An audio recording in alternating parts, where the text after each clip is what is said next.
Make my life a prayer to you. I wanna do what you want me to. No empty words and no white lies. No token prayers, no compromise. Hi there, thank you so much for joining me today. If you don't know me, my name is Renee and I am a good enough mom. I put out 2 new videos every week, one on a Wednesday where I share tips and tricks to make my life simpler and easier, and one on a Sunday where I share a piece of scripture that has special meaning to me. So let's dig right in.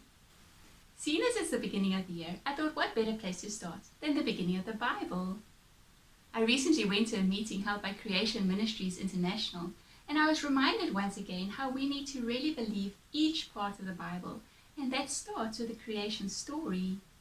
I think in school systems across the world, the theory of evolution is taught as if it is the truth, and not as the theory of evolution. Although evolution is a very interesting theory, there are also many problems with it as a theory. And I love that Creation Ministries International uses scientific methods and well-renowned scientists to do research about other theories that can also explain how the world was created. So if this is something that really interests you, I'm going to put a link down to their website in the description below, and I encourage you to go and have a look at it. I think you'll find it really interesting. But let's start our scripture reading for today. We're starting with Genesis chapter 1. Genesis chapter 1. In the beginning, God created the heavens and the earth. The earth was formless and empty. Darkness was on the surface of the deep, and God's Spirit was hovering over the surface of the waters. God said, "Let there be light," and there was light. God saw the light and saw that it was good. God divided the light from the darkness.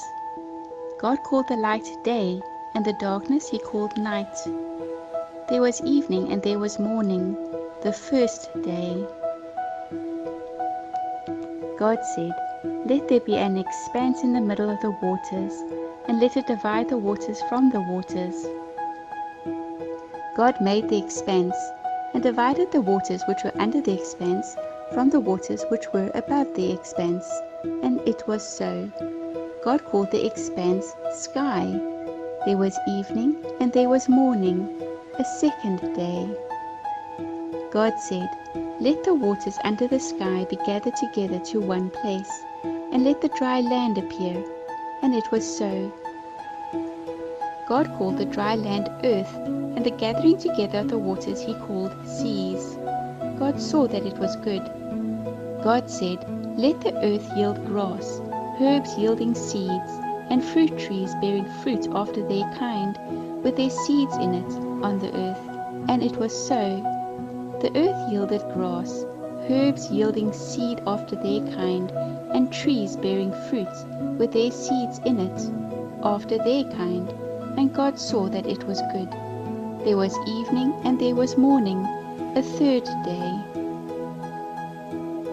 God said, "Let there be lights in the expanse of the sky to divide the day from the night, and let them be for signs to mark seasons, days, and years. And let them be for lights in the expanse of the sky to give light on the earth." And it was so.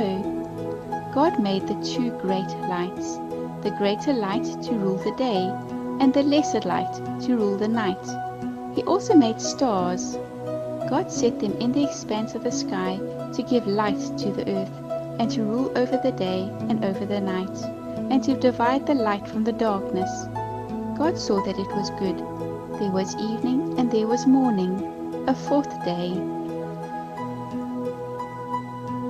God said, "Let the waters abound with living creatures, and let birds fly above the earth in the open expanse of the sky." God created the large sea creatures and every living creature that moves, with which the waters swarmed after their kind, and every winged bird after its kind. God saw that it was good.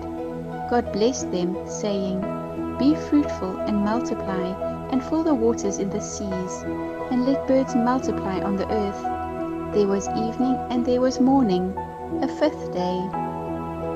God said, "Let the earth produce living creatures after their kind, livestock, creeping things, and animals of the earth after their kind." And it was so. God made the animals of the earth after their kind, and the livestock after their kind, and everything that creeps on the ground after its kind. God saw that it was good. God said, "Let's make man in our image, after our likeness. Let them have dominion over the fish of the sea, over the birds of the sky, and over the livestock, and over all the earth, and over every creeping thing that creeps on the earth." God created man in his own image. In God's image he created him. Male and female he created them. God blessed them. God said to them, "Be fruitful, multiply, fill the earth and subdue it. Have dominion over the fish of the sea, over the birds of the sky, and over every living thing that moves on the earth."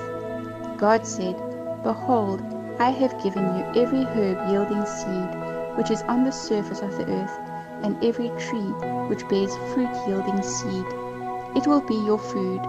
To every animal of the earth, and to every bird of the sky, and to everything that creeps on the earth, in which there is life, I have given every green herb for food." And it was so.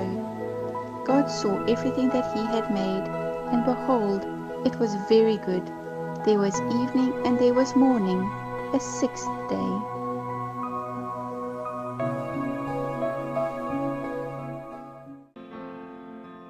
Make my life a prayer to you. I wanna do what you want me to. No empty words and no white lies. No token prayers, no compromise.